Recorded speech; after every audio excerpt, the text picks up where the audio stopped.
Welcome વિદ્યાર્થી મિત્રો। આજે છે ને આપણે ચેપ્ટર નંબર 2 ની અંદર સૌથી અગત્યનો મુદ્દો જો કહી શકાય તેવા આપણે એક મુદ્દાની ચર્ચા કરવા જઈ રહ્યા છીએ જેનું નામ છે વિદ્યુત ડાયપોલ। વિદ્યાર્થી મિત્રો આ ડાયપોલની હવે ચર્ચા કરીએ। ધ્યાન આપજો। ડાય એટલે શું તો બે, પોલ નો મતલબ થાય ધ્રુવ, જેની પાસે બે ધ્રુવો છે તેને શું કહેવામાં આવે? ડાયપોલ। અત્યારે આપણે જાણીએ છીએ ધ્રુવ તરીકે આપણી પાસે બે વિદ્યુતભારો છે, એક પ્લસ અને એક માઈનસ, બરાબર છે। તો બે ધ્રુવો છે, એક ધન ધ્રુવ અને બીજો ઋણ ધ્રુવ। આપણે સમાન મૂલ્યના અને બે વિજાતીય વિદ્યુતભારોને એક ચોક્કસ અંતરે ગોઠવીએ અને જે રચના બને તેને કહેવામાં આવે ડાયપોલ, જેની પાસે બે પોલ છે, એક ધન અને બીજો ઋણ। સમજણ પડે વિદ્યાર્થી મિત્રો? ડાયપોલ નો મતલબ થાય દ્વિધ્રુવી, ગુજરાતીમાં એને કહેવામાં આવે દ્વિધ્રુવી, દ્વિધ્રુવી, બરાબર છે। તો આ ડાયપોલ ની રચના સમજીએ, ડાયપોલ ના કારણે ઉદ્ભવતું વિદ્યુત ક્ષેત્ર સમજીએ, આ દરેકની આપણે ચર્ચા કરીએ છીએ। ધ્યાન આપજો। તો હવે લખું છું ડાયપોલ ની વ્યાખ્યા કે ડાયપોલ એટલે શું। તો મેં હમણાં ચર્ચા કરી કે ડાયપોલ એક એવી રચના છે કે જેમાં બે સમાન મૂલ્યના અને વિજાતીય વિદ્યુતભારો એકબીજાથી અમુક અંતરે રહેલા હોય છે। તો ડાયપોલ એટલે શું? તો એકબીજાથી અમુક અંતરે રહેલા સમાન મૂલ્યના અને વિજાતીય વિદ્યુતભારો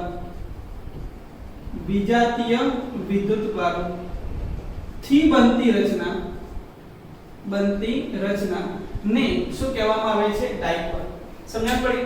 એકબીજાથી ચોક્કસ અંતરે રહેલા હોય તેવા સમાન મૂલ્યના અને વિજાતીય વિદ્યુતભારો, ધારો કે કહી દઈએ કે +q અને -q વિદ્યુતભારો છે, આ બંને સમાન મૂલ્યના છે અને વિજાતીય છે, એક ધન છે તો બીજો ઋણ, તેમની વચ્ચેનું ચોક્કસ અંતર એટલે આપણે એને કહી દઈએ 2a। 2a એ બંને વિદ્યુતભારો વચ્ચેનું શું છે? અંતર। 2a એ બે વિદ્યુતભારો વચ્ચેનું અંતર છે, બરાબર છે। અહીંયા બે વિદ્યુતભાર +q અને -q દર્શાવેલા છે, તેમની વચ્ચેનું અંતર કેટલું છે? 2a। અહીં બે વિદ્યુતભારો +q અને -q દર્શાવે છે, જેમની વચ્ચેનું અંતર વિદ્યાર્થી મિત્રો 2a જેટલું છે, બરાબર છે। હવે આ ડાયપોલ ની વાત થઈ। હવે ચર્ચા કરીએ ડાયપોલ મોમેન્ટ એટલે શું। વિદ્યાર્થી મિત્રો આ એક અગત્યની રાશિ છે ડાયપોલ મોમેન્ટ। ડાયપોલ મોમેન્ટ એટલે શું? તો ડાયપોલ પરના કોઈપણ એક વિદ્યુતભારનું મૂલ્ય, કેમ કે બંને સરખા છે, કોઈપણ એક વિદ્યુતભારનું મૂલ્ય અને તેમની વચ્ચેના અંતરના ગુણાકારને શું કહેવામાં આવે? Dipole moment. તો ડાયપોલ મોમેન્ટ એટલે શું? ડાયપોલના કોઈ એક વિદ્યુતભારનું મૂલ્ય અને તેમની વચ્ચેના અંતરના ગુણાકારને વિદ્યાર્થી મિત્રો ડાયપોલ મોમેન્ટ કહેવામાં આવે। ડાયપોલ મોમેન્ટને દર્શાવાય p વડે। p એટલે ડાયપોલ મોમેન્ટ, કોઈ પણ એક વિદ્યુતભારનું મૂલ્ય એટલે q અને તેમની વચ્ચેનું અંતર શું કહેવાય? 2a। વિદ્યાર્થી મિત્રો ડાયપોલ મોમેન્ટ સદિશ રાશિ છે। ડાયપોલ મોમેન્ટ સદિશ રાશિ છે। આ ડાયપોલ મોમેન્ટની દિશા કઈ? જો સદિશ હોય તો એ દિશા પણ હોવી જોઈએ। આ ડાયપોલ મોમેન્ટની દિશા વિદ્યાર્થી મિત્રો અગત્યની વસ્તુ છે, ડાયપોલ મોમેન્ટની દિશા -q થી +q તરફની હોય છે। તેની દિશા -q થી +q તરફની હોય છે। સમજણ પડી વિદ્યાર્થી મિત્રો? ડાયપોલ મોમેન્ટની દિશા કઈ? -q થી +q। ચલો ડાયપોલ મોમેન્ટનો એકમ શું મળે વિદ્યાર્થી મિત્રો? આના પરથી નક્કી કરો એકમ શું। ડાયપોલ મોમેન્ટ વિદ્યુતભારનો એકમ આવશે કુલમ, અંતરનો એકમ આવે મીટર એટલે કહેવાય કુલમ ઇન્ટુ મીટર। આને સેન્ટીમીટર વંચાય નહીં, કુલમ ઇન્ટુ મીટર। આનું પારિમાણિક સૂત્ર લખો। પારિમાણિક સૂત્ર શું લખાય? m0 દળ તો હાજર નથી, અંતર મીટર એટલે L1, વિદ્યુત ભાર એટલે Q IT પરથી A1 T1 એટલે કે T1 A1. તો આ થઈ ગયું તેનું પારિમાણિક સૂત્ર. આ ડાયપોલ અને ડાયપોલ મોમેન્ટ ની વાત કરી વિદ્યાર્થીઓ. આ ડાયપોલ મોમેન્ટ જે છે એના મધ્ય બિંદુને ડાયપોલ નું કેન્દ્ર કહેવામાં આવે. આ ડાયપોલ નું કેન્દ્ર થઈ ગયું, સેન્ટર ઓફ ડાયપોલ. તો ડાયપોલ ના મધ્ય બિંદુને ડાયપોલ નું કેન્દ્ર કહે છે. વિદ્યાર્થી મિત્રો ધ્યાન આપજો. ધારો કે આ ડાયપોલ વચ્ચેનું અંતર ઘટાડતા જઈએ, ઘટાડતા 0 કરી દઈએ, તો એનો મતલબ ધન અને ઋણ બંને વિદ્યુતભારો એક જ બિંદુ પર છે. સમજણ પડી? કોઈ એક જ બિંદુ પર આવી ગયા. આ બંને વચ્ચેનું અંતર ઘટાડતા 0 કરી નાખીએ તો આ પ્રકારની જે ડાયપોલ મળે ને એને બિંદુવત ડાયપોલ કહેવામાં આવે. શું કહેવામાં આવે? બિંદુવત. MCQ ની અંદર પૂછી શકે તેવો ક્વેશ્ચન છે કે બિંદુવત ડાયપોલ કોને કહેવાય? બિંદુવત ડાયપોલ. સમજણ પડી? તો જે ડાયપોલ માટે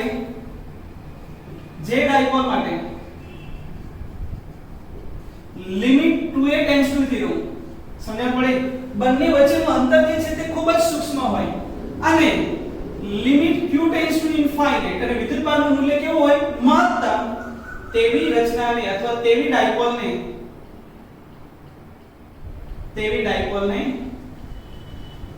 બિંદુવત ડાયપોલ કહે છે.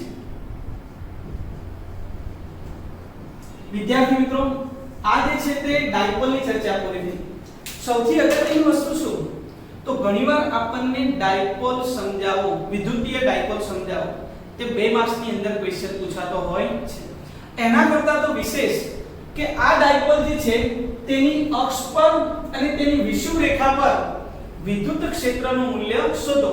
આ ક્વેશ્ચન 3 કે 4 માર્ક્સની અંદર પૂછાઈ શકે. હવે જે આપણે સોલ્વ કરવાના છીએ તે તો હવે સોલ્વ કરીએ છીએ. વિદ્યુત ક્ષેત્રની અક્ષ પર અને વિદ્યુત ક્ષેત્રની વિષુવરેખા પર વિદ્યુત ક્ષેત્ર શોધો. ડાયપોલની અક્ષ પર અને ડાયપોલની વિષુવરેખા પર આપણે વિદ્યુત ક્ષેત્ર શોધવાના છીએ. ચલો પહેલો ક્વેશ્ચન સોલ્વ કરીએ. એમાંથી અક્ષ પર વિદ્યુત ક્ષેત્ર, ડાયપોલની અક્ષ પર વિદ્યુત ક્ષેત્ર અગત્યનો ક્વેશ્ચન છે.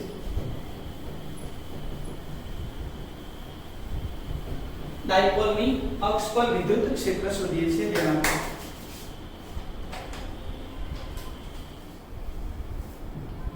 ક્વેશ્ચન છે ડાયપોલની અક્ષ પર કોઈ બિંદુ પાસે વિદ્યુત ક્ષેત્ર શોધો. બરાબર છે? ચાલો એક ડાયપોલ લઈ લઈએ. -q +q બંને વચ્ચેનું અંતર કેટલું લઈ લઈએ? 2a. બંને વચ્ચેનું અંતર 2a. હવે આપણે પ્રશ્ન પૂછ્યો છે કે અક્ષ પર કોઈ બિંદુ પાસે વિદ્યુત ક્ષેત્ર શોધવું છે. તો અક્ષ પરનું કોઈ બિંદુ પસંદ કરો. તો આ જે છે તે ડાયપોલની અક્ષ છે. આ ડાયપોલની અક્ષ પરનું કોઈ પણ બિંદુ, ધારો કે આપણે P પસંદ કર્યું, આ બિંદુ P છે. તો અહીંયા આપણે વિદ્યુત ક્ષેત્ર શોધવું છે બિંદુ P પાસે. ધારો કે આના કેન્દ્રથી આનું અંતર r લઈ લઈએ. સમજણ પડી? તો આકૃતિમાં દર્શાવ્યા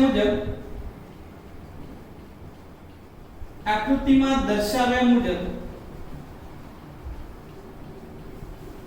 ડાયપોલની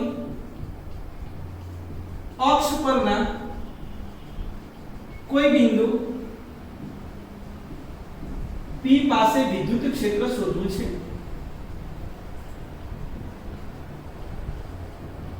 જેનું ડાયપોલના કેન્દ્રથી અંતર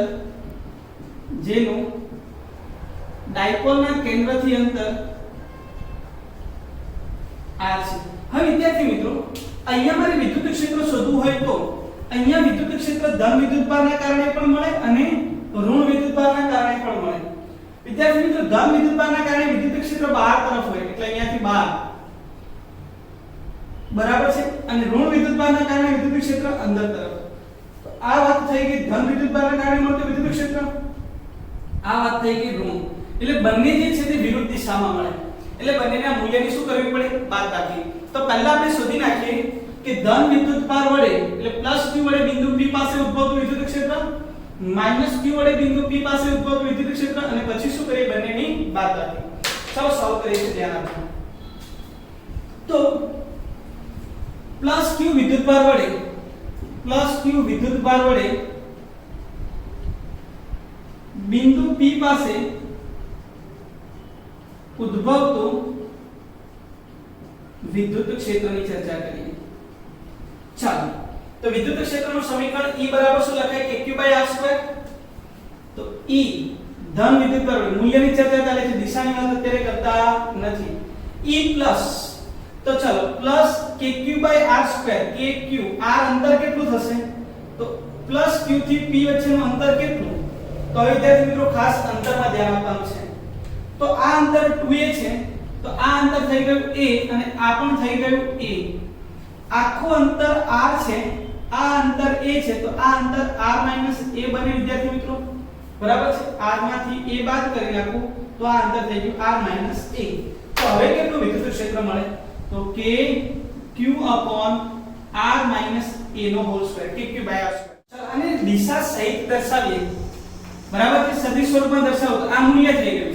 હવે દિશા એટલે વેક્ટર કઈ દિશામાં છે તો ધન વિદ્યુતભાર વડે ઉદ્ભવતું વિદ્યુત ક્ષેત્ર આ દિશામાં કહેવાય.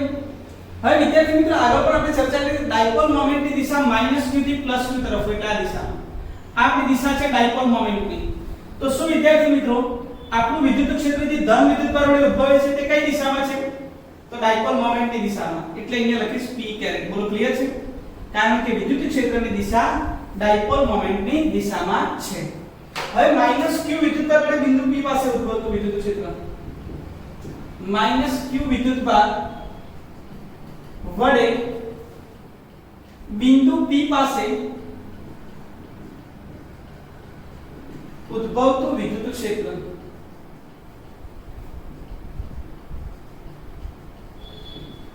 કેટલું બને E - પહેલા મૂલ્ય લખી નાખું kq. હવે અંતર કેટલું થયું તો ચલો ધ્યાન આપો. આ થઈ ગયો P બિંદુ, આ અંતર 2a છે તો આ a આ અંતર r. તો વિદ્યાર્થી મિત્રો આ પણ a છે તો આ પણ a થશે. તો કુલ અંતર કેટલું થઈ ગયું r + a. તો kq/r² એટલે કે કુલ અંતર r + a નો સ્ક્વેર. હવે દિશા કઈ તો ઋણ વિદ્યુતભાર વડે ઉદ્ભવતું વિદ્યુત ક્ષેત્ર અંદર તરફ. તો વિદ્યુત ક્ષેત્ર ઋણ વિદ્યુતભાર વડે આ દિશામાં જાય છે અને ડાયપોલ મોમેન્ટ કઈ દિશામાં છે તો આ દિશામાં. તો બંને એકબીજાની વિરુદ્ધ દિશામાં છે. એનો મતલબ જો આપણે સદિશ સ્વરૂપે દર્શાવો તો અહીંયા મારે દર્શાવવું પડે -p કેરેટ. બરાબર છે, કારણ કે વિદ્યુત ક્ષેત્રની દિશા ડાયપોલ મોમેન્ટની વિરુદ્ધ દિશામાં. માટે બિંદુ P પાસે ઉદ્ભવતું પરિણામી વિદ્યુત ક્ષેત્ર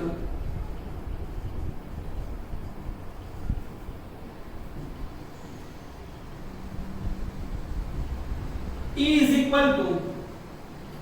E plus plus E minus. બરાબર છે, બંનેનો સરવાળો કરીએ સદિશ સ્વરૂપ તો શું મળે kq r - a whole square p caret minus kq r + a whole square p caret. ચલો kq common 1/r - a whole square minus r + a whole square અને આ બધું p કેરેટ પર કોમન કાઢી નાખીએ. હવે એનું સોલ્યુશન કરીએ kq r + a નો સ્ક્વેર r - a નો સ્ક્વેર. વિદ્યાર્થી મિત્રો r + a અને r - a એટલે r² - a² કહેવાય અને એનો whole square into p caret લખવાનું ભૂલવાનું નહીં. હવે એનું સોલ્યુશન કરીએ છીએ ધ્યાન આપો. આનું સોલ્યુશન કરીએ બ્રેકેટ ને છૂટા પાડીએ. બરાબર છે, અને એને સાદું રૂપ આપીએ તો આન્સર શું આવે kq r² + 2ra + a² - r². બરાબર છે, આમાં -2ra આવશે +2ra અને +a² નું -a². સાદું રૂપમાં ખાસ ધ્યાન રાખવું r² - a² hall square p caret. ચલો a² ગયા r² ગયા 2ra + 2 આપણે 4ra kq 4ra r square minus a square hall square અને p કરે। વિદ્યાર્થી મિત્રો આપણે જાણીએ છીએ કે ડાયપોલ મોમેન્ટ p q શું લખાય 2a લખાય બરાબર છે। તો હવે જુઓ ધ્યાન આપો કે આની અંદરથી q 2a ને આપણે અલગ રીતે દર્શાવીએ તો શું લખાય? તો આ 4 છે, 4 ને 2 2 લખી નાખો, 2 2 ક્લિયર છે। તો 2 a q એટલે તો p થઈ ગયા, તો બચે શું? તો 2aq બરાબર p, તો 2kp r upon r square minus a square hall square p કરે। તો આ જે આન્સર છે તે આપણા વિદ્યુત ક્ષેત્રનું મૂલ્ય અને દિશા સહિત આપે। સમજ પડી? તો ડાયપોલ મોમેન્ટ અથવા તો ડાયપોલ વડે વિદ્યુતીય ડાયપોલ વડે તેની અક્ષ પરના વિદ્યુત ક્ષેત્રનું સમીકરણ આપણને મળી ગયું 2kpr r² - a² hall square raise two શું લખાય? p કેરેટ લખાય। આ આપણો આન્સર છે વિદ્યાર્થી મિત્રો। આની અંદર એક અગત્યનો કેસ છે, અગત્યનો કિસ્સો કે r is very greater than a હોય તો એનો મતલબ કે a ની સરખામણીમાં r નું મૂલ્ય ખૂબ જ વધારે છે, તો આપણે a ને શું કરી શકીએ? અવગણી શકીએ। તો જો હું a ને અવગણું તો E vector is equal to 2kp r, આને અવગણે તો r² નો whole square raise to p caret 2kp r/r/4 p caret, એટલે આન્સર આવે 2kp r³ p કેરેટ। સમજણ પડી? તો આ આપણો આન્સર થઈ ગયો। તો તમને ઘણીવાર દાખલાની અંદર ડાયરેક્ટ r યુઝ કરવાનો હોય છે, કેમ કે તમે જ્યારે રકમ વાંચો ત્યારે રકમની અંદર તમે જોજો r કરતા છે ને a નું મૂલ્ય ખૂબ જ નાનું હશે અથવા a કરતા r નું મૂલ્ય ખૂબ જ વધુ હશે। તે પરિસ્થિતિની અંદર આ સમીકરણનો ઉપયોગ કરી શકાય। મોસ્ટલી આપણે આનો ઉપયોગ કરીએ છીએ, પણ આ પણ ખૂબ જ અગત્યનું સમીકરણ છે, કારણ કે જ્યારે તમે જેડબલ નીટના દાખલા સોલ્વ કરતા હો ત્યારે નાના પ્રશ્નો જે છે ને તે ઉદ્ભવતા હોય, કેમ કે દરેક વખતે આ ઇક્વેશન યુઝ કરતા જેડબલ નીટમાંનો ઉપયોગ આપી દે, કેમ કે તમે આની અંદર એવી રકમ હોય કે જેમાં r ની સરખામણીમાં a ને અવગણી ન શકો ત્યારે ફરજિયાત આ ઇક્વેશનનો ઉપયોગ કરવો પડે। તો વિદ્યાર્થી મિત્રો આ ડાયપોલની અક્ષ પર વિદ્યુત ક્ષેત્રનું કામ પૂરું થઈ ગયું। હવે આપણે વાત કરીએ છીએ ડાયપોલ જે છે એની વિષુવ રેખા પર વિદ્યુત ક્ષેત્રનું મૂલ્ય શોધીએ। ડાયપોલની વિષુવ રેખા પર વિદ્યુત ક્ષેત્ર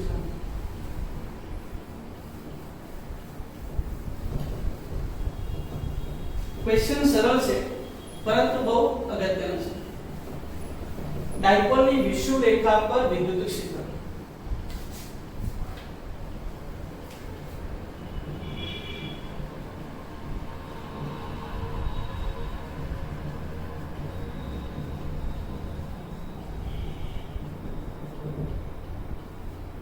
ડાયપોલની વિષુવ રેખા પર વિદ્યુત ક્ષેત્ર। ચાલો ધ્યાન આપો, અહીંયા એક ડાયપોલ લઈ લઈએ,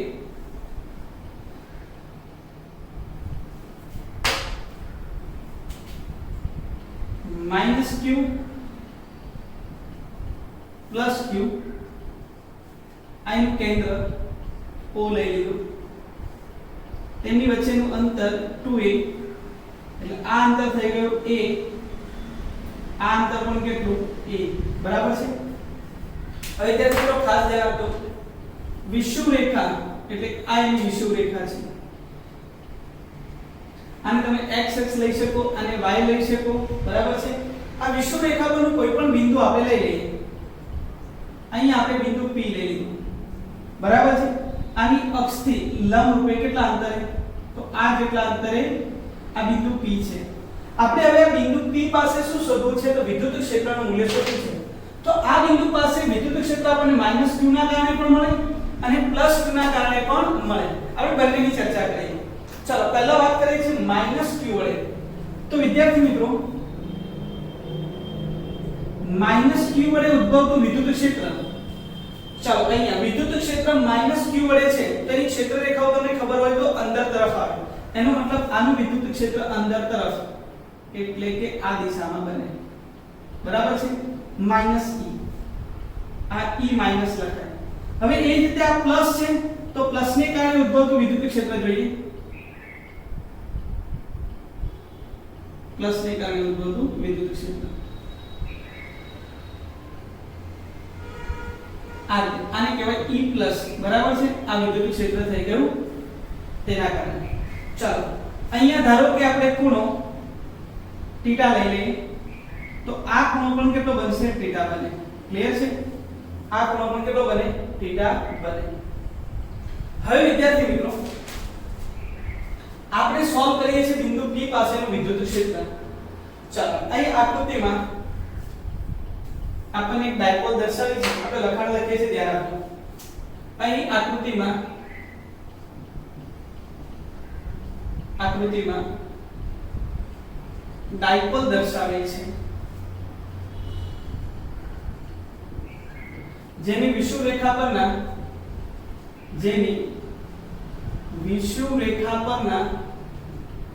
બિંદુ P પાસે વિદ્યુત ક્ષેત્ર શોધવું છે. વિદ્યાર્થી મિત્રો આપણે જ્યારે અહીંયા બિંદુ P પાસેના વિદ્યુત ક્ષેત્રની વાત કરતા હો તો ધન વિદ્યુતભારના કારણે પણ મળે, ઋણ વિદ્યુતભારના કારણે પણ મળે. ચાલો હવે ધ્યાન આપીશું થોડું, અને આપણે A નામ આપી દઈએ, અહીંયા B આપી દઈએ.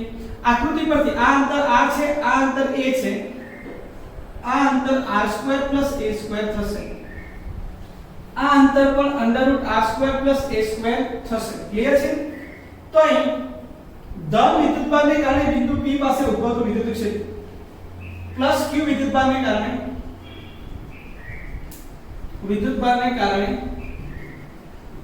બિંદુ P પાસે ઉદ્ભવતું વિદ્યુત ક્ષેત્ર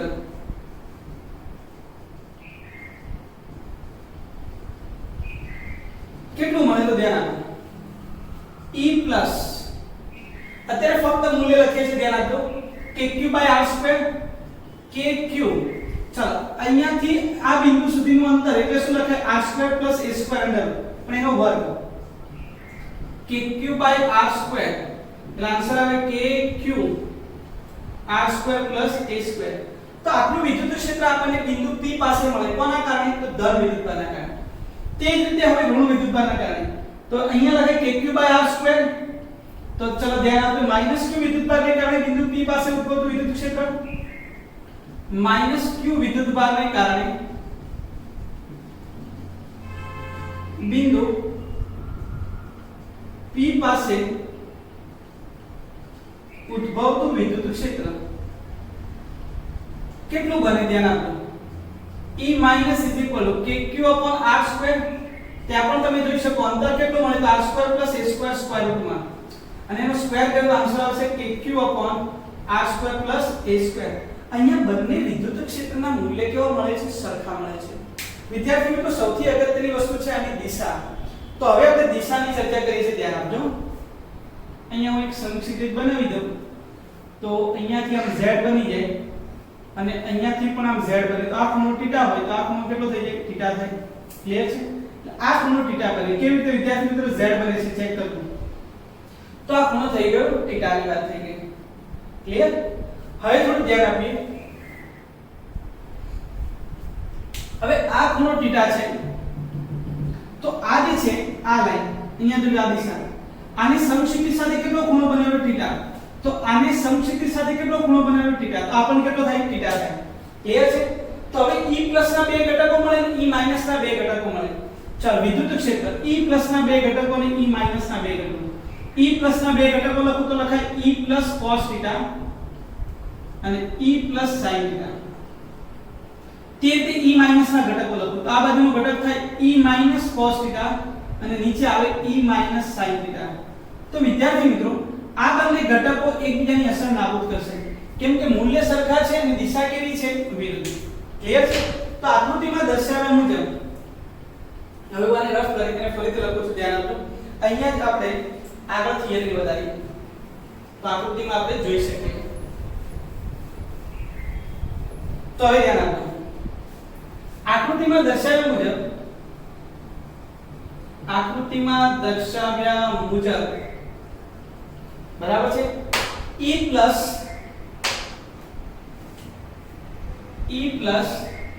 અને E- ના બે ઘટકો મળે. બરાબર છે, જેમાંથી E પ્લસ sin થીટા ઘટકો એકબીજાની અસર નાબૂદ કરે છે, એકબીજાની અસર નાબૂદ કરે છે. સમજ્યા પડી? માટે બિંદુ P પાસે ફક્ત E પ્લસ cos થીટા અને E માઈનસ cos થીટા ઘટકો વડે વિદ્યુત ક્ષેત્ર મળે. ઘટકો વડે વિદ્યુત ક્ષેત્ર મળે. સમજણ પડી? E માઈનસ sin થીટા અને E પ્લસ sin થીટા એકબીજાની અસર શું કરશે? નાબૂદ. એટલે તેના દ્વારા આપણને વિદ્યુત ક્ષેત્ર મળવાનું નથી. તો હવે વિદ્યાર્થી મિત્રો કરે કોના દ્વારા મળે? તો E પ્લસ cos થીટા અને E માઈનસ. તો હવે બિંદુ P પાસે પરિણામી વિદ્યુત ક્ષેત્ર કેટલું? તો બિંદુ P પાસે પરિણામી વિદ્યુત ક્ષેત્ર તો બિંદુ P પાસે પરિણામી વિદ્યુત ક્ષેત્ર કેટલું? તો E બરાબર E plus cos theta plus E minus cos theta. બરાબર છે, બંને એક જ દિશામાં છે એટલે શું કર્યો? સરવાળો. પણ બંને કઈ દિશામાં? તો આ દિશામાં. E પ્લસ cos થીટા અને E માઈનસ cos થીટા આ દિશામાં છે અને આની ડાયપોલ મોમેન્ટ માઈનસ q થી પ્લસ q આ તરફ છે. એનો મતલબ આ અને આ બંને એકબીજાની વિરુદ્ધ દિશામાં. જો આને સદિશ સ્વરૂપે દર્શાવો તો અહીંયા લખવું પડે -p કેરેટ. શું લખવું પડે? -p caret. કારણ કે પરિણામી વિદ્યુત ક્ષેત્ર જે મળે છે તે ડાયપોલ મોમેન્ટ કરતા વિરુદ્ધ દિશામાં મળે છે. હવે વિદ્યાર્થી મિત્રો આપણે આની અંદર કિંમતો મૂકીએ. E પ્લસ અને E માઈનસ ની કિંમત. E પ્લસ ની કિંમત cos થીટા પર કોમન નીકળી જશે.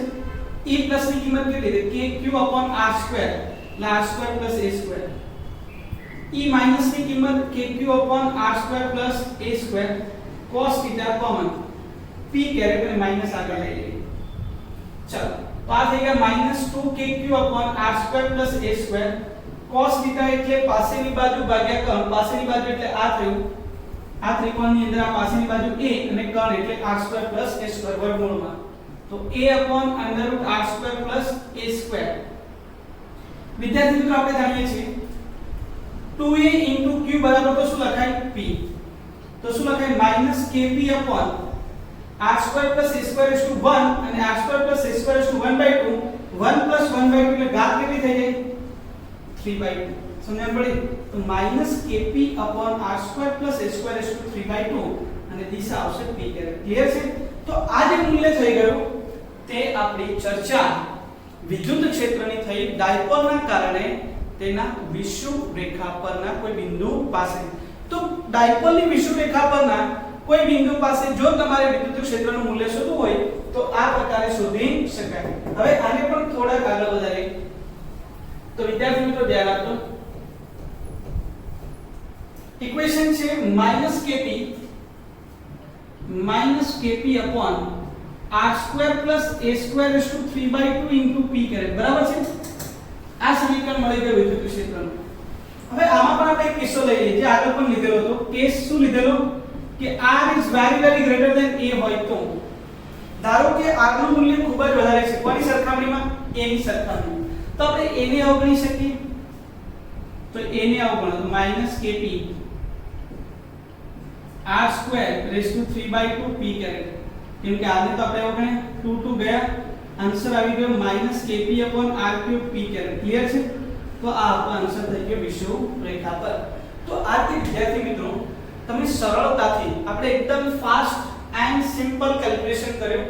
અક્ષ પર કેવી રીતે વિદ્યુત ક્ષેત્ર મેળવી શકાય અને તેની વિષુવ રેખા પર વિદ્યુત ક્ષેત્ર કેવી રીતે મેળવી શકાય તેની આપણે ફાસ્ટ ટ્રેક પર આપણે ચર્ચા કરી. તો વિદ્યાર્થી મિત્રો આની અંદર આપણને જે વિદ્યુત ક્ષેત્ર મળે છે જો તમે સરળતાથી યાદ રાખવા ઈચ્છતા હોય તો આ રીતે લખાય અક્ષ પર અને વિષુવ રેખા પર. બરાબર છે? kp/r3 બંને જગ્યાએ લખી નાખો. kp/r3. તો આની અંદર 2 આવે છે જ્યારે આની અંદર 2 આવતો નથી. બસ આટલો જ ફરક છે. બરાબર છે? 2 kp/r3 અને kp/r3. બરાબર છે? આ મૂલ્યની વાત થઈ. દિશાની વાત થાય તો જે વધુ મૂલ્ય છે તે ધન અને ઓછું મૂલ્ય છે તે ઋણ. એટલે આ માઈનસ અને આ પ્લસ. પ્લસ એટલે ડાયપોલ મોમેન્ટની દિશામાં અને માઈનસ એટલે ડાયપોલ મોમેન્ટની વિરુદ્ધ શકાય. તો આ પ્રકારે તમે સરળતાથી તેના સમીકરણો યાદ રાખી શકો. ક્લિયર છે? આના પરથી તમે એક વસ્તુ બી નક્કી કરી શકો કે ડાયપોલ મોમેન્ટ વડે જે ઉદ્ભવતું વિદ્યુત ક્ષેત્ર છે તે અંતરના ઘનના વ્યસ્ત પ્રમાણમાં હોય છે. જ્યારે તમે બિંદુવત વિદ્યુતભારની વાત કરતા હો તો બિંદુવત વિદ્યુતભાર વડે ઉદ્ભવતું વિદ્યુત ક્ષેત્ર એ r² ના વ્યસ્ત પ્રમાણમાં છે, 1/r² ના સમપ્રમાણમાં. જ્યારે તમે ડાયપોલની વાત કરતા હો ત્યારે ડાયપોલ વડે ઉદ્ભવતું વિદ્યુત ક્ષેત્ર એ હંમેશા r³ એટલે કે અંતરના ઘનના વ્યસ્ત પ્રમાણની અંદર હોય છે. આ વસ્તુ એક અગત્યની છે જે સમજવા લાયક છે. બરાબર છે? તો આ વાત થઈ ગઈ વિદ્યાર્થી મિત્રો ડાયપોલની અક્ષ પર વિદ્યુત ક્ષેત્ર, ડાયપોલની વિષુવરેખા પર વિદ્યુત ક્ષેત્ર અને ડાયપોલ એટલે શું. ક્લિયર છે વિદ્યાર્થી મિત્રો? તો અહીંયા ડાયપોલનો મુદ્દો કમ્પ્લીટ. ચાલો વિદ્યાર્થી મિત્રો હવે ડાયપોલનું ભૌતિક મહત્વ સમજીએ. ડાયપોલનું ભૌતિક મહત્વ. एक्चुअली આપણે ડાયપોલ ક્યાં જોવા મળે સમજણ પડી? તો તમે કેમિસ્ટ્રીની અંદર પણ ભણતા હો, ધ્રુવીય અણુ વિશે પણ ભણ્યા છો, અધ્રુવીય અણુ વિશે પણ ભણ્યા છો. તો ધ્રુવીય અણુ અને અધ્રુવીય અણુ કોને કહેવાય? તો ધ્રુવીય અણુ એટલે કે જેમાં ધન વિદ્યુતભાર, જે અણુની અંદર ધન વિદ્યુતભારનું કેન્દ્ર અને ઋણ વિદ્યુતભારનું કેન્દ્ર એકબીજાથી ચોક્કસ અંતરે રહેલા હોય તો એને શું કહેવાય? તો ધ્રુવીય અણુ કહેવાય. જ્યારે અધ્રુવીય અણુ આપણે વ્યાખ્યાયિત પણ કરી શકાય, લખી પણ શકાય. ધારો કે 2 માર્ક્સમાં નાનો એવો ક્વેશ્ચન પૂછી લીધો કે અધ્રુવીય અણુ અને ધ્રુવીય અણુ સમજાવો. બરાબર છે? તો ધ્રુવીય અણુ અને અધ્રુવીય અણુ સમજાવે તો કેવી રીતે સમજાવી શકાય? ધ્રુવીય અણુ અને અધ્રુવીય અણુ. ધ્રુવીય અણુની અંદર કે જે અણુમાં ધન વિદ્યુતભારના કેન્દ્ર અને ઋણ વિદ્યુતભારનું કેન્દ્ર એકબીજાથી ચોક્કસ અંતરે રહેલા હોય તો એને કહેવાય ધ્રુવીય. હવે વિદ્યાર્થી મિત્રો ધ્રુવીય જે છે તે ડાયપોલ મોમેન્ટ ધરાવે કારણ કે ધન વિદ્યુતભાર અને ઋણ વિદ્યુતભાર એકબીજાથી ચોક્કસ અંતરે ગોઠવાયેલા છે. બરાબર છે? આનું ભૌતિક મહત્વ છે વિદ્યાર્થી મિત્રો. ધ્રુવીય જે છે તેમાં ધન અને ઋણ વિદ્યુતભારો એકબીજાથી ચોક્કસ અંતરે રહેલા છે તે ડાયપોલ પ્રોડ્યુસ કરે. સમજણ પડી? એનો મતલબ ધ્રુવીય અણુઓ જે છે તેની પાસે કાયમી ડાયપોલ હોય છે અથવા ડાયપોલ મોમેન્ટ હોય છે. NaCl છે, HCl છે, આ બધા એના ઉદાહરણ છે. જ્યારે અધ્રુવીય અણુ કોને કહેવાય? કે જે અણુની અંદર ધન વિદ્યુતભાર અને ઋણ વિદ્યુતભારના કેન્દ્ર એકબીજા ઉપર કેન્દ્રિત હોય, એટલે પ્લસ અને માઈનસ બંને એક જ કેન્દ્ર પર કેન્દ્રિત હોય. સમજણ પડી? એનો મતલબ એ બંને ચોક્કસ અંતરે એકબીજાથી ગોઠવાયેલા નથી. એનો મતલબ આની પાસે ડાયપોલ મોમેન્ટ નથી કારણ કે બંને વચ્ચે અંતર 0 તો P q 2a આની ડાયપોલ મોમેન્ટ 0. એનો મતલબ કે આ ડાયપોલ અસ્તિત્વ ધરાવતું નથી. આની પાસે પરમેનન્ટ ડાયપોલ મોમેન્ટ હોતું નથી. પણ આમાં આપણે ડાયપોલ મોમેન્ટ પ્રોડ્યુસ કરી શકીએ. આ અધ્રુવીય છે એની પાસે ડાયપોલ મોમેન્ટ 0 છે, પરંતુ જો આને વિદ્યુત ક્ષેત્રમાં મૂકી દો તો શું થાય? ધારો કે અધ્રુવીય અણુ છે, ધન અને ઋણ તો છે, બરાબર છે, પણ એક જ કેન્દ્ર પર કેન્દ્રિત છે. હવે આને વિદ્યુત ક્ષેત્રમાં મૂકી દઈએ. વિદ્યુત ક્ષેત્રની દિશા હંમેશા ધનથી ઋણ તરફ હોય તો આની અંદર જે ધન છે તે ઋણ તરફ આકર્ષાય અને ઋણ છે તે ધન તરફ. એટલે શું થાય? તો ધન અહીંયા તરફ આકર્ષાય, ઋણ અહીંયા તરફ આકર્ષાયો. બંને વચ્ચે હવે થોડુંક અંતર વધ્યું. હવે અંતર વધે એટલે શું થાય? તો ડાયપોલની રચના થાય. તો વિદ્યાર્થી મિત્રો અહીંયા આપણને ડાયપોલ મોમેન્ટ જોવા મળે. તો અધ્રુવીયને પણ આપણે ધ્રુવીયમાં કન્વર્ટ કરી શકીએ જ્યારે એને બાહ્ય વિદ્યુત ક્ષેત્રમાં મૂકીએ ત્યારે. ક્લિયર છે? તો આ વાત થઈ ગઈ વિદ્યાર્થી મિત્રો ડાયપોલના ભૌતિક મહત્વની. હવે સૌથી અગત્યની વસ્તુ કે જો હું ડાયપોલને નિયમિત વિદ્યુત ક્ષેત્રમાં મૂકીએ તો ડાયપોલને નિયમિત વિદ્યુત ક્ષેત્રમાં મૂકતા તેના પર લાગતા ટોર્કની ગણતરી કરો. આ આજનો આપણો સૌથી અગત્યનો પ્રશ્ન છે. સમજીએ છીએ? ધ્યાન આપજો વિદ્યાર્થી મિત્રો. ટોર્ક શોધવાનું છે. ટોર્કનું સૂત્ર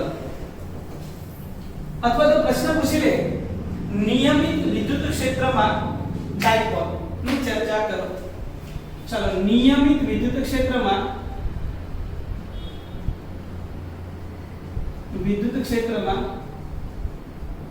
ડાયપોલ. ચાલો તો અહીંયા આપણે વિદ્યુત ક્ષેત્ર લઈએ છીએ. નીચેથી ઉપર તરફનું વિદ્યુત ક્ષેત્ર છે.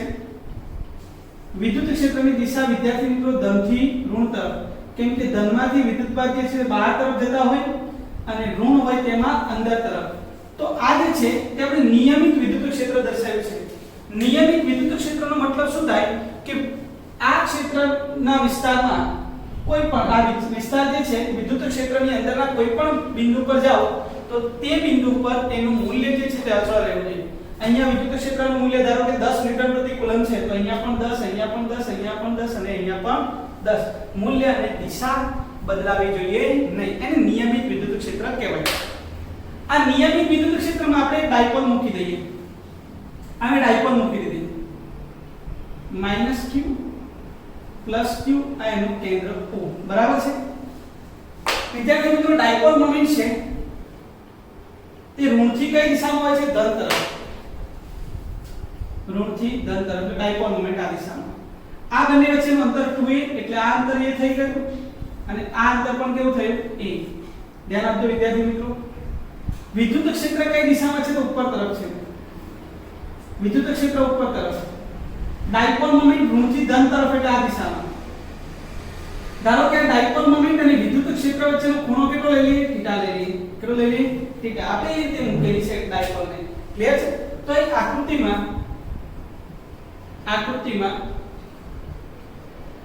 નિયમિત વિદ્યુત ક્ષેત્રમાં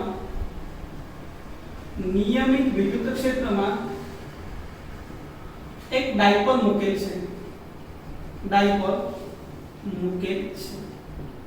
અહીં P અને E વચ્ચેનો કોણ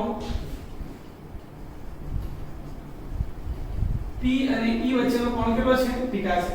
ડાયપોલ મોમેન્ટ અને વિદ્યુત ક્ષેત્ર વચ્ચેનો ખૂણો આપણે કેટલો લઈ લીધો? થીટા લઈ લીધો છે. હવે વિદ્યાર્થી મિત્રો ધ્યાન આપીએ કે આના પર લાગતા બળોની વાત કરીએ તો ઋણ વિદ્યુતભાર જે છે ડાયપોલ નું એ કઈ તરફ આકર્ષે? તો ધન તરફ. એટલે આ દિશામાં બળ લાગે. કેટલું લાગે? F q * E મુજબ હું લખું તો લખાય -q. સદિશ સ્વરૂપે લખ્યું છે એટલે આ પ્લસ છે તે કઈ તરફ આકર્ષે? તો માઈનસ તરફ. તો એના પર લાગતું બળ +qE બરાબર છે. તો અહીંયા તમે જુઓ ધન વિદ્યુતભાર અને ઋણ વિદ્યુતભાર લાગતા બળો સમાન મૂલ્યના અને પરસ્પર વિરુદ્ધ દિશાના છે. બરાબર છે. અહીં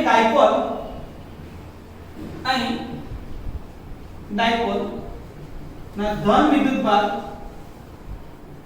પર લાગતું બળ +qE જ્યારે ઋણ વિદ્યુતભાર પર લાગતું બળ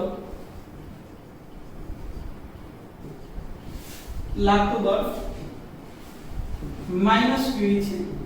મતલબ કે ડાયપોલ પર લાગતું પરિણામી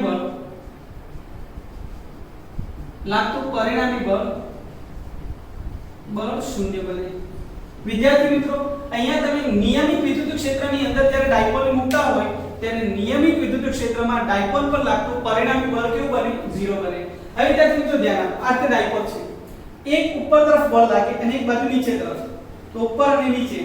એનો મતલબ કે આ જે છે તે બંને બળો સમાન મૂલ્યના વિરુદ્ધ દિશાના પરંતુ એક રેખસ્થ ન હોવાને કારણે એની અંદર શું ઉદ્ભવે છે? ટોર્ક. તમે વિચાર કરો આ ચાકતી કરે. એનો મતલબ બળ યુગ્મની રચના થઈ. સમજણ પડે છે? નિયમિત વિદ્યુત ક્ષેત્રમાં ડાયપોલને મૂકવામાં આવે તો તેના પર લાગતું પરિણામી બળ શૂન્ય બને છે.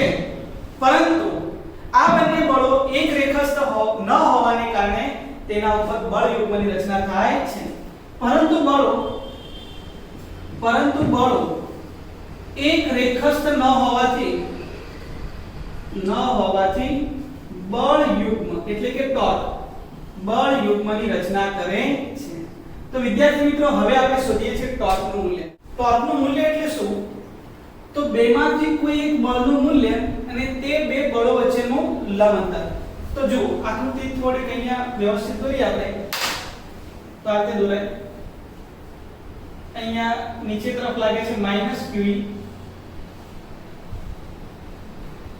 ઉપર તરફ લાગે છે +qE. બરાબર છે. આ અંતર જે છે તે આપણે 2a જેટલું છે. બરાબર છે. અહીંયા આપણે ત્રિકોણની રચના કરીએ. તો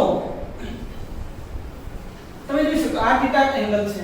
આ θ તો આ એંગલ પણ કેટલો થશે θ થશે એટલે આ ખૂણો θ થઈ ગયો આ બે બળો વચ્ચેનું લંબ અંતર છે જો આ એક બળ અને આ બીજું બળ તો આ બે બળો વચ્ચેનું લંબ અંતર છે તો આપણે લંબ અંતર શોધવું છે તો આ 2a છે આ અંતર શોધવું છે તો sin θ પરથી sin θ બરાબર શું લખાય સામેની બાજુ એટલે લંબ અંતર ના છેદમાં 2a તો આપણને લંબ અંતર કેટલો મળ્યો 2a sin θ બરાબર છે તો હવે ટોર્કની વાત કરીએ ટોર્ક એટલે કે બળ યુક્ત બરાબર બેમાંથી કોઈ એક બળનું મૂલ્ય બેમાંથી કોઈ એક બળનું મૂલ્ય ગુણ્યા શું લખાય લંબ અંતર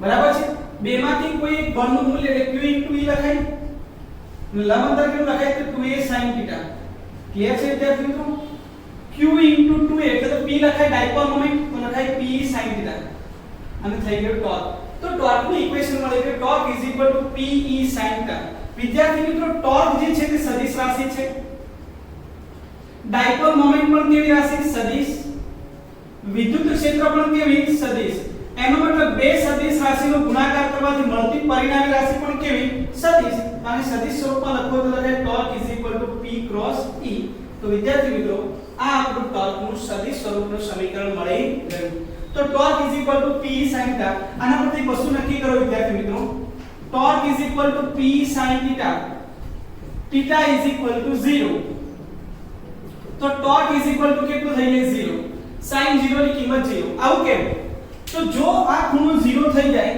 એનો મતલબ કે ડાયપોલ મોમેન્ટ જે છે તેની દિશામાં જ ગોઠવાઈ જાય સમજણ પડી તો હવે +qe અને -q θ 0 એટલે આમ ગોઠવાઈ જશે વિદ્યુત ક્ષેત્રની દિશામાં કેમ કે θ એ કોની વચ્ચેનો ખૂણો છે p અને e વચ્ચેનો તો આ 0 થઈ જાય એનો મતલબ આ દિશામાં ગોઠવાય તો ઉપર જેટલું બળ લાગે તેટલું જ નીચે સમજણ પડી હવે બંને બળો સમાન મૂલ્યના વિરુદ્ધ દિશાના એક રેખાસ્થ થઈ ગયા એટલે પરિણામી કેવું થઈ ગયું 0 થઈ ગયું એ જ રીતે θ = π બરાબર છે sin π = 0 બરાબર છે અને ટોર્ક θ = 90 સો ટોર્ક p * e એટલે કે મહત્તમ બને આ રીતે હોય આમ θ = 90 તો મહત્તમ ટોર્ક લાગે ક્યાં સુધી લાગે તો જ્યાં સુધી તે એક રેખાસ્થ ન થઈ જાય ત્યાં સુધી સમજણ પડી જ્યારે એક રેખાસ્થ થઈ જાય ત્યારે તેના ઉપર પરિણામી બળ પણ 0 થઈ જાય અને ટોર્ક પણ 0 થઈ જાય તો જો તમે θ એંગલ પર નિયમિત વિદ્યુત ક્ષેત્રની અંદર ડાયપોલને મૂકવામાં આવે તો તેના પર લાગતું પરિણામી બળ 0 બને પરંતુ તેની પર ટોર્ક લાગે ક્યાં સુધી લાગે જ્યાં સુધી તે એક રેખાસ્થ ન થઈ જાય ત્યાં સુધી તો આ ચર્ચા થઈ ગઈ નિયમિત વિદ્યુત ક્ષેત્રમાં ડાયપોલ વિદ્યાર્થી મિત્રો અનિયમિત વિદ્યુત ક્ષેત્રમાં ડાયપોલ મૂકો તો શું થાય તો અનિયમિત વિદ્યુત ક્ષેત્રમાં ડાયપોલ મૂકીએ તો શું થાય તેની ચર્ચા કરી ધ્યાન આપજો એમાંથી એમસીક્યુ પણ પૂછી શકે ધારો કે અનિયમિત વિદ્યુત ક્ષેત્ર લઈ લઈએ અનિયમિત વિદ્યુત ક્ષેત્ર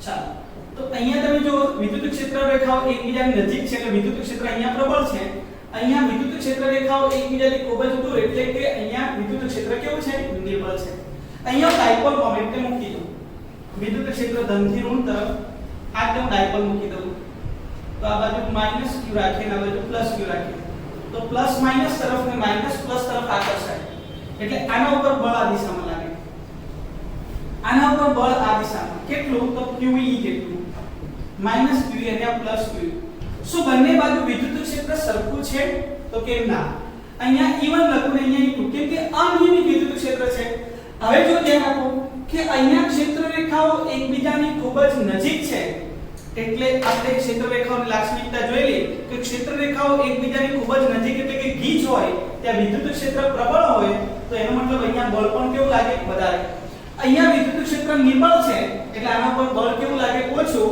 વધુ બળ કઈ દિશામાં લાગે છે આ દિશામાં એટલે આ પ્રકારે ગતિ કરે સમજણ પડી θ એંગલ પર મૂક્યો હોય તો શું થાય આ મૂકી દો તો -q અને +q એક બળ આ દિશામાં બીજું બળ આ દિશામાં સમજણ પડી તો આ શું થાય બંને બળો જે છે તે સમાન મૂલ્યના નથી એટલે પરિણામી બળ શૂન્ય થવાનો નથી અને જો એને θ એંગલ પર મૂકો તો એ ચાર્જ ગતિ પણ કરે અને રેખીય ગતિ પણ કરે તો એમસીક્યુ પૂછાય તો આપણે લખાય નિયમિત હોય તો સિગ્મા f 0 અને સિગ્મા ટોર્ક ≠ 0 પણ અનિયમિત હોય તો σf sigma f is not equal to 0 અને sigma dot is not equal to 0. આમાં રેખીય ગતિ નહીં કરે, ખાલી ચાર્જ ગતિ કરશે. આમાં રેખીય ગતિ પણ કરશે અને ચાર્જ ગતિ, બંને પ્રકારની ગતિ આપણને અનિયમિત વિદ્યુત ક્ષેત્રમાં જોવા મળે. સમજણ પડે? સૂકા વાળની અંદર કાસ્કો ફેરવી અને કાગળના ટુકડાઓની નજીક લાગે ત્યારે તે એકબીજા તરફ આકર્ષાય છે. એટલે ટુકડાઓ જે છે તે કાસ્કા તરફ આકર્ષાય છે કેમ કે તેમાં અનિયમિત વિદ્યુત ક્ષેત્ર ઉત્પન્ન થતું હોય છે. વિદ્યાર્થી મિત્રો, બિંદુવત વિદ્યુતભાર વડે ઉદ્ભવતું વિદ્યુત ક્ષેત્ર પણ અનિયમિત છે કેમ કે અંતર સાથે તેનું મૂલ્ય શું થાય છે? ઘટે છે. ક્લિયર છે? તો આ જે છે તે ડાયપોલની વાત થઈ ગઈ. ડાયપોલને અનુલક્ષીને શક્ય તેટલા બધા જ મુદ્દાઓ આપણે આ ટોપિકની અંદર કવર કર્યા. ક્લિયર છે? તો નવા સેશનની અંદર આપણે નેક્સ્ટ મુદ્દા તરફ જઈશું. થેન્ક યુ વિદ્યાર્થી મિત્રો. હવે મળીશું નેક્સ્ટ સેશનની અંદર.